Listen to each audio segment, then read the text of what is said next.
ദൈവമായിട്ട് ഒരു അണ്ടർസ്റ്റാൻഡിങ് ഉണ്ട്. എല്ലാ കാര്യവും ഇപ്പോൾ 1/2 കിലോ തക്കാളി മേടിക്കണം. ഞാൻ ഇടയ്ക്ക് പറയണത്, ഞാൻ എൻ്റെ ജീവിതത്തിൽ പഠിച്ച സാധനമാണത്. അത് 1/2 കിലോ തക്കാളി മേടിക്കണം. മേശ വലിപ്പം നോക്കിയപ്പോൾ നമ്മുടെ പൈസ ഉണ്ട്, 50 രൂപ കിടപ്പുണ്ട്. നമ്മൾ 50 രൂപ എടുത്ത്. ഞങ്ങളുടെ ഏറ്റവും അടുത്തുള്ളത് കലവൂരാണ്. നിങ്ങളുടെ അടുത്തുള്ള മാർക്കറ്റിൽ പോകണം. അപ്പോൾ മാർക്കറ്റിൽ ചെന്ന് അവിടെ മുഴുവനും പച്ചക്കറി കടയിലെല്ലാം തക്കാളി ഉണ്ട്. അതെല്ലാം തുറന്നിട്ടുണ്ടെങ്കിൽ ഇവിടെ ബന്ധില്ല. നിങ്ങൾക്ക് പോകാൻ വണ്ടിയുണ്ട്, അല്ലെങ്കിൽ നടന്നു പോകാൻ 2 മിനിറ്റ് മതി.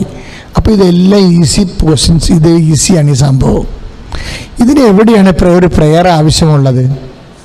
ഇവിടെ ഓരോരുത്തരും പ്രാർത്ഥന ആവശ്യമില്ല. എന്താ കാര്യം? കാശിനാണ് ആൾക്കാർ സാധാരണ പ്രാർത്ഥിക്കണം.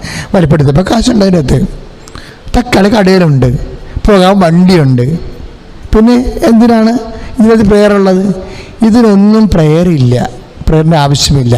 പക്ഷേ ഞാൻ പറയും, ഇതിൻ്റെ അകത്ത് 3 പ്രെയറിൻ്റെ ചാൻസ് ഉണ്ട്. അതായത്, ഒന്ന് തക്കാളിക്ക് പോകുന്നതിനും ഇന്നവിടെ ഓഫ് അല്ലാത്തതിനും ദൈവത്തിന് നന്ദി പറയണം. അവിടെ തക്കാളി ഉള്ളതിന് ദൈവത്തിന് നന്ദി പറയണം. അത് കിട്ടാൻ നമുക്ക് സാധ്യതയുണ്ട്. ബന്ധു ഓഫും ലോക്ക്ഡൗണും ഒന്നുമല്ല, നമുക്ക് കിട്ടാൻ സാധ്യത, നന്ദി പറയണം. പിന്നെ പോയിട്ട് സുരക്ഷിതമായി തിരിച്ചു വരുന്നതിന് നന്ദി പറയണം. അപ്പോൾ ഇതിനെല്ലാം അതായത് ഒരു വിശ്വാസിയെ സംബന്ധിച്ചിടത്തോളം ഇതെല്ലാം പ്രാർത്ഥനയുടെ സബ്ജക്റ്റുകളാണ്. പക്ഷെ നേരെ നോക്കിയാൽ കാശുണ്ട്, കടയിൽ തുറന്നിട്ടുണ്ട്, പിന്നെ എന്തിനാ പ്രാർത്ഥിക്കണത്? അവിടെയാണ് പ്രശ്നം. അവിടെ ആ ഒരു സിറ്റുവേഷനിൽ നിന്നാണ് പ്രാർത്ഥന തുടങ്ങണത്.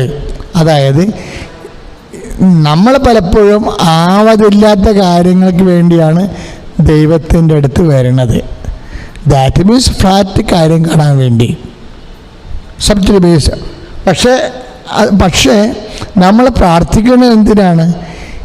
എല്ലാത്തിനും നമ്മൾ ദൈവത്തിൽ ആശ്രയിക്കും. എല്ലാ വിഷയങ്ങൾക്കും പ്രത്യേകിച്ച് എപ്പോഴും ദൈവത്തോട് പറഞ്ഞുകൊണ്ടിരിക്കണം. ഓരോ കാര്യം ഞാൻ ഇന്നലെ പറഞ്ഞായിരുന്നു, കമ്മ്യൂണിക്കേഷൻ ലെവല് കറക്റ്റായിരിക്കണമെന്ന് പറഞ്ഞപ്പോഴും എന്ത് വിഷയമുണ്ട് നമുക്ക് ആശ്രയിക്കേണ്ടാത്ത ആവശ്യമില്ലെങ്കിലും ദൈവത്തോട് ആ വിഷയം ഷെയർ ചെയ്തിരിക്കണം. Prayer is a sharing. നമുക്ക് ആവശ്യമില്ല, നമ്മുടെ കാശുണ്ട്, പോയി വരാൻ പറ്റും, കിട്ടുകയും ചെയ്യും. പക്ഷേ എങ്കിലും നമ്മൾ ആ വിഷയം, അപ്പാ ഞാൻ തക്കാളി വാങ്ങിക്കാൻ പോവുകയാണ് എന്ന് പറയണം. അത്രേ ഉള്ളൂ.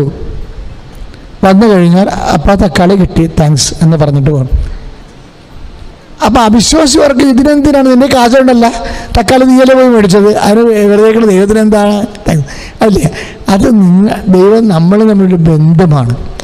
ഈ ബന്ധം നിലനിർത്തിക്കൊണ്ട് പോകണം.